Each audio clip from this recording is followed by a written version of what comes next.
Hey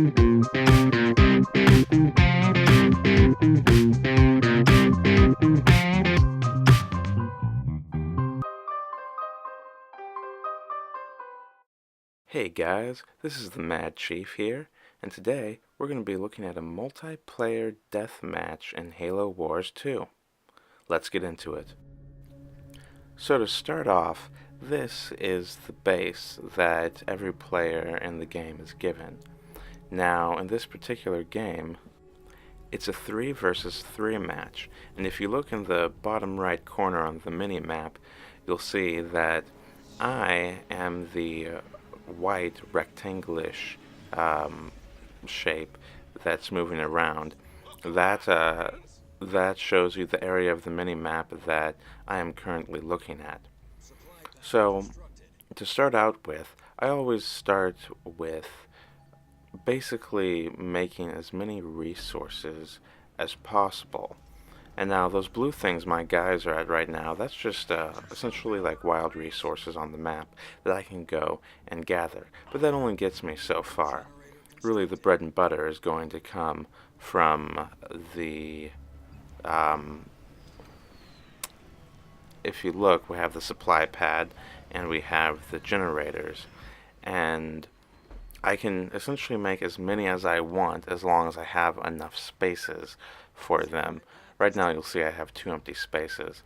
And to make anything, whether it's base upgrades, whether you're making a garage, an air pad, more troops, whether you're simply upgrading the generator to a heavy generator, or the supply pad to a heavy supply pad, everything is going to take both energy and both matter. And if you look in the bottom right near the mini-map, you'll see there's a blue number and a yellow number that are both increasing. Well, the blue number is the amount of matter I currently have, and the reason it's increasing is because of my supply pads, which generate matter. And it's the same story with the yellow number. That's the amount of energy I have, and my generator pads, so to say, at my base are creating more.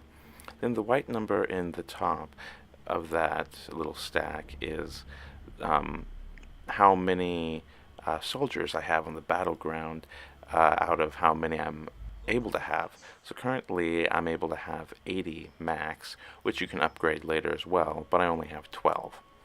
Now, the number in the bottom, the 1 that has the blue stuff around it, that is the level of tech which I have unlocked. Now, as I upgrade my base using energy, I will then get access to higher tech. And I believe the highest level you can have access to is level 3. I might be wrong on that though. So right now I'm just working on getting my supply pads and generators upgraded so that they're producing the maximum amount of materials possible, because that is very key if you're going to win this. Supply pad upgrade complete. Creating a few more troops right now. And then it does take time. Essentially, the stuff builds in real time to the upgrades or the different extensions you build, garage, air pad, supply pad. It all builds in real time, so you have to wait, 30 seconds, 2 minutes, however long that item is set to take to be able to get it built and functional. Now right here I have a second base that I've built. If there's an empty plot, you can go and claim it, and it's yours. And that's what I've done here. And this is going to allow me to build more supply pads and more generators to get more material cranking out even faster. And looking in the bottom right mini-map, you'll see that there are 2 dark blue parcels, so to say, and those are my 2 bases. Those will expand before the match is over.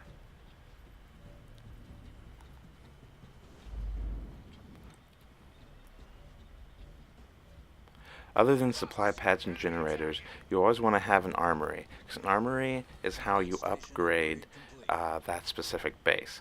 And once you at your original home base, once you upgrade that through the armory, then you essentially have the ability to use uh, the extra powers that the upgrades grant you at all your other bases, even though the armory is only at one. So I can make the upgraded vehicles and um, air vehicles and land vehicles at the other bases, and not just at the home base, because the one armory gives me those upgrade abilities for everything. The armory also has an option where I will be able to Supply pad uh, constructed. basically expand my army size. So currently I'm capped at 80. I can't create any more troops than that, but through the upgrades that the armory gives, I'll be able to get it up Unit higher in confirmed. Turret constructed. 20 troop All increments. units. I do believe that, from what I All remember, units. that 120 troops is where they cap you out at. Turret constructed. You also see that when you get the bases upgraded enough, you have the ability to put 4 turrets around the base for auto self-defense, one at each corner, and you can do there's like a regular turret and then kind of like what's called siege turret, which is able to shoot much farther, like in arcs, and Command those center. are also very useful for shooting down aircraft. And then you have different levels and directions that you can upgrade each turret in to make them more effective um, for vehicles or for aircraft Turret or for constructed. just troops on the ground for taking them out. Our Other allies have than the control. armory, which you must have at least one of, supply pads and generators, um, you're also going to find Our barracks, allies are which allow attacking you the to enemy create base. more advanced soldiers, as well as the air pads Supply pad constructed. and Turret constructed. the garages. The garages allow you to create land vehicles, air pads, air vehicles, barracks, soldiers units, mechs, different things like that. The armory is where you will create your Spartan from. And now Our I'm allies are playing attacking as the enemy base. Captain Cutter as my leader, but depending on what leader you choose, and you have quite a few options. The type of tech you can build changes. The type of Supply soldiers, the pads type of fired. vehicles, the type of aircraft, they all Aircraft change. upgrade complete. So, for example, since I'm not playing as a Covenant leader, I can't build any Scorpions. Aircraft Now, if I constructed. was, Our I believe allies are it's one of the attacking the enemy brutes, base. um, I actually have an option to build Scorpions. I'm sorry, not Scorpions. I mean, We've destroyed an enemy structure. uh, what? Oh my, I can't believe I'm blanking on this.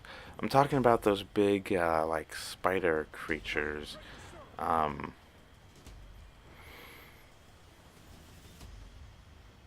the massive ones that the Covenant have. Garage constructed. Let me go check on Our what those are allies are called real attacking quick. the enemy base. I'll be right back. Turret constructed. Alright, through the magic of video editing, I am back that quickly. I really should have known this. This is like Requesting enemy something I have structure below. looked at a lot. Well, Halo Generator in upgrade general. complete. But what I'm talking about is scarabs. Similar word. My brain just mixed them up for a moment. Anyhow, if you choose one of the specific brutes as a leader, you can actually build scarabs to go and ravage enemy bases. But obviously, since Captain Cutter is UNSC personnel, a scarab is Turret not constructed. an option that I can build. So it really differs Our depending on allies who are you attacking choose the enemy as your base. leader. So as you can see, um, my main thing that I've been working on is just fortifying, getting the We've um, taken out an enemy structure. getting the Supply pad raw constructed. material and the energy to be able to build stuff, um, and also Turret constructed. at the moment build my 2 bases out, um, as well as try to get some Our troops on allied the base ground is under And you see I have the turrets in place. I think a few are still in the process of building themselves. That way, if any enemies come a knocking, I'll be able to take them out before they damage my base much. Supply pad upgrade complete. So really, this is a game where Our you do allies are have to be attacking the enemy quick on your base. feet, constantly checking on your Turret upgrades, constructed. um, All units. on the different troops that you have being built, the different vehicles, checking to make sure that your supply pad and generators are upgraded so that you can be getting the most out of them. Checking to see if there's any upgrades that you need to do to get better vehicles, better aircraft, better troops. Checking to make sure you have all of your spaces filled so you're maximizing the most out of everything.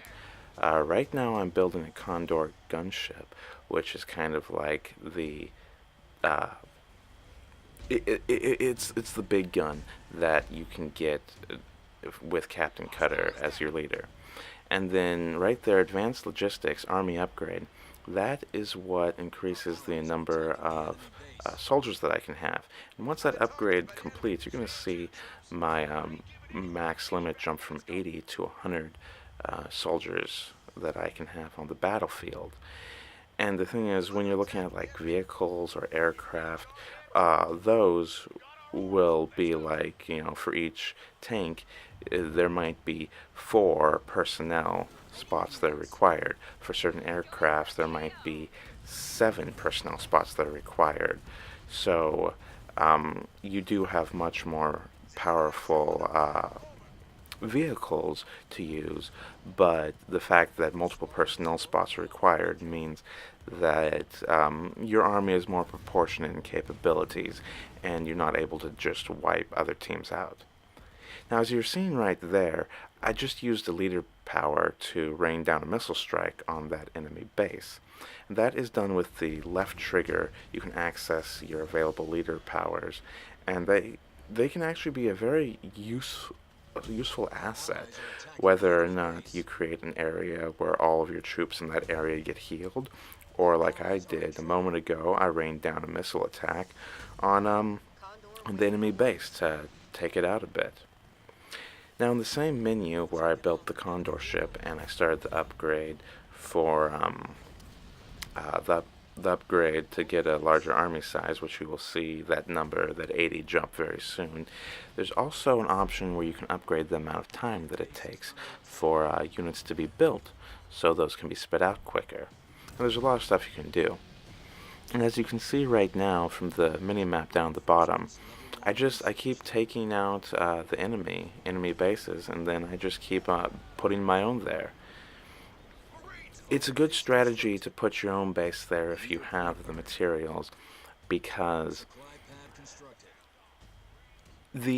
the squares you see on the minimap, those are potential bases. Our And base is supposedly, advancing. if you see them as gray, that means that those bases are not occupied by anybody. The only problem is that if you don't have troops over by that base for to be able to see it, to be able to not be affected by the fog of war, so to say, which is what makes it so you can only see what's around your troops, then all those gray squares could be occupied by the enemy, but until you go there yourself, it's going to still appear gray and unoccupied to you. So if you go in every empty square you find, you put your own base there, that makes it so you're notified if any of them start getting attacked. And if they're attacked to the extent you lose them, then you know where the enemy is and you know where to go looking for them. It makes it easier to be able to pinpoint uh, where you need to take the fight. Now, if you're not too familiar with an RTS game, Supply um, pad which is constructed. what this is, that's what Halo Requesting Wars power is, units to the enemy. it's called, it means real-time strategy.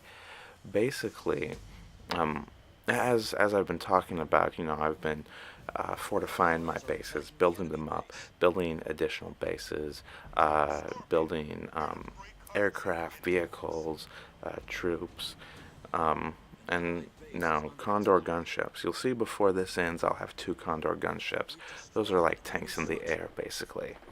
But essentially, I can select each each unit. I can select each unit individually and tell them all to go someplace different, or by holding down the A button and going over a few different units, I can select maybe two or three and then I can go to a spot on the map and direct those three to go there. Real pause. I'm about to rain down another missile attack on this base right here. Um, but anyhow, back to what I was talking about. I can also, if I want, I can. There's a button where I can select all the units that are on my screen, and then I can go somewhere on the map and direct them all to go to that spot. Or I can select, just with a simple button combination, I can select all the units that I have on the map and direct them to go to a single spot. So if you're doing a mass attack, throwing everything you got specifically at a certain enemy's base, then that's basically what you would want to do to to be able to take that enemy out as quickly as possible. Throw everything you have at them. Same thing if your home base is getting attacked and you cannot lose it. You do that simple command to select all of your units and direct them to come back to your home base to defend. And you'll see I just with the help of some of my teammates. Actually, I think that was all by myself right there. I just took out an enemy's base. Now, the the opposing players, the opposing team is consisting of red, yellow, and orange. And I believe at the moment the only part of red left on the map you'll see is near the top left. If I remember correctly, there are no more red bases that exist. So as soon as we manage to wipe out all the red players, then red will be eliminated, and we'll only have yellow and orange left to deal with.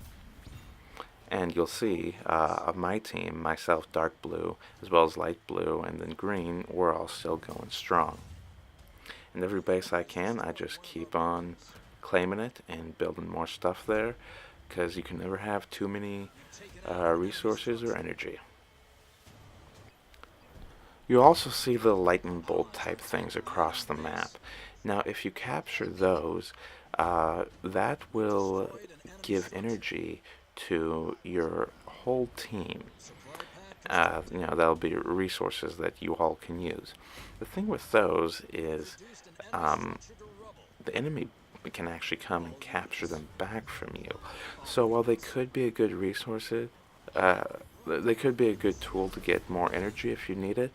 I usually don't focus so much on that because I find it's not usually worth the time of fighting with the enemy back and forth between them. And I just try to expand my bases and create more generators and and as well as the the material platforms um, just to generate more matter and energy. And I just find that that's usually the best deal to get all the resources I need. Um, so you'll see while I've been talking, I did another upgrade to upgrade my army size even more, and now I have a max of 120 that I'm allowed to have. And you'll see that orange and yellow are still hanging on, but I'm getting a pretty wide spread of my bases. Just anywhere I can, I'm putting one. And the thing is, if a little one of if like one of the small ones gets taken out, like you'll see this one right here was at some point, it's really not a big deal because I know where the enemy is and where to come to get it back. And as you'll see, I just selected a single unit to bring back here because if you don't have at least one unit by the base plot, you can't claim it. You have to have some unit by the plot to be able to claim it as your own, or else it's just grayed out essentially, and you don't really know what's there. It could look like it's empty, but in all reality, it could be an enemy base. So as you'll see, I just dropped another missile strike um, on there. Now this shows the stats that screen you're just on, if you want to go back and pause that, you'll see the stats for uh, what the maximum size of everybody's armies are, and how many people, um, and how filled out those armies actually are, what tech level they have unlocked. If you look in the bottom right, you'll see the 3 with the blue all around it. That means I've unlocked the ability to use level 3 tech, which I did using the upgrade feature in my armory on my original home base. And that just gives me a ton of new powers and stuff I can use that are really, that really just help you to blow the enemy out of the water. And basically right there, you'll see there was an orange and yellow base left, and through working with my teammates, we essentially blew those both up at the same time, and we have victory. You'll see all the stats in the blue right there of my team versus the stats of the other team. So at the end, what I'm going to say about this is this this type of game, an RTS game, is not for everybody, but, and frankly, I've played Halo Wars and Halo Wars 2. I did not like Halo Wars, the first one. It was, it, it had a poor fluency of controls. There were just a lot of design elements that I personally overall disliked. Um, and I found it really hard for it to keep my attention, for it to keep my attention, and so I literally played about 15 minutes and I just uninstalled it. Halo Wars 2, on the other hand, they have done a very good job in improving the UI, the graphical user interface. They've made it look good. They've made the controls fluent and easy to use, which in my opinion Halo Wars 1 was not that way. They've also made it where the fog of war, which means everything out of the immediate radius of your troops, is essentially grayed out. And that was a real big factor that made me dislike Halo Wars 1. And because in Halo Wars 1, the extent to which they implemented that, it felt very suffocating to me. But they've made that a lot lighter, so to say, in Halo Wars 2. So the suffocation is not there. And just with everything they've done, I find Halo Wars 2 a very enjoyable game. Granted, sometimes I'm in a mood for, a first-person shooter style game, which is what all the other Halo games, 1 through 5 and Reach and 3 ODST, that's what those all are. Those are FPSs, for first-person shooters, and sometimes those are all I want to do. But other times I'm more in the mood for RTS, and in those times I really find this entertaining. Anyways, if you guys haven't played this game before, I'd really recommend taking a look at Halo Wars 2, and I think you'll really enjoy it. I want to thank you guys for watching this video today, and I invite you, if you liked it, to leave a like and a comment in the comments section. If you did like it, I'd really appreciate a subscribe, and I would also love to hear what you guys think about it or thought about it in the comments section. Is there some part of this video you really liked? Is there something you disliked? Please let me know. Is there something about Halo Wars 2 you would like to see more of? Maybe if it's just campaign playthrough or more multiplayer matches, if you'd like to see more of those. If you'd like to see plain multiplayer matches without me talking, then please let me know that too. I'd just really love to hear from the community on what you guys would like to see, and I would be more than happy to make that happen. This has been the Mad Chief, and until next time. Sierra 117 to infinity. Blue team has located Argent Moon. Signs of hostile activity, but she's still here. Copy that.